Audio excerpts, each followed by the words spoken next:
रात गहराती जा रही थी। शांत हवा में पेड़ों की पत्तियां धीरे धीरे सरसरा रही थीं। गांव सो रहा था, लेकिन रमा जाग रही थी।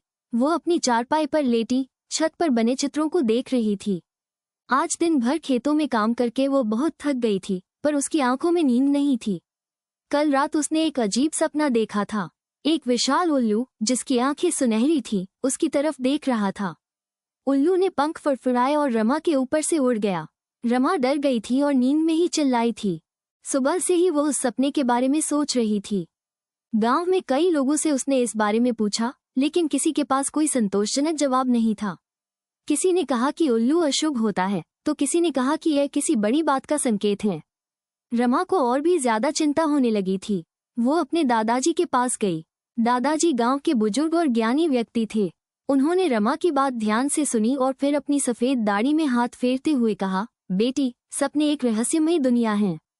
हर सपने का कोई न कोई मतलब होता है, लेकिन उसे समझना मुश्किल है। दादाजी ने आगे कहा, उल्लू ज्ञान और रहस्य का प्रतीक होता है।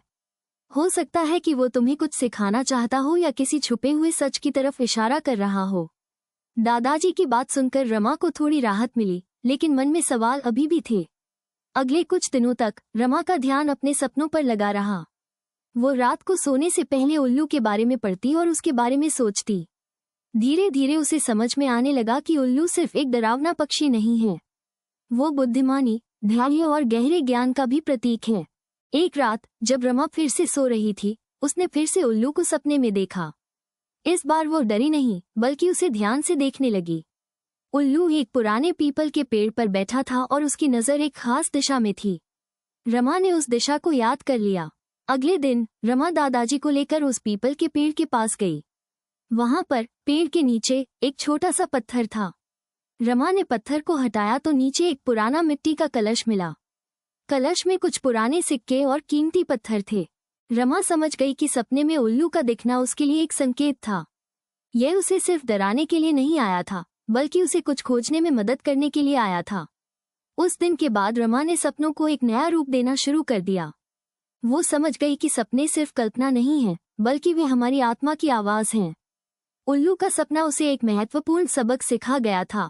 हर चीज का अपना महत्व होता है और हमें अपने अंतर्ज्ञान पर भरोसा करना चाहिए। रातें अब भी गहरी होती थी और चांद आसमान में चमकता था, लेकिन रमा अब डरी हुई नहीं थी। वो जानती थी कि सपने, चाहे वे कितने भी रहस्यमय क्यों न हो, हमें जीवन के रास्ते पर मार्गदर्शन करते हैं। और उस उल्लू का धन्यवाद, जिसने उसे ये सबक सिखाया था।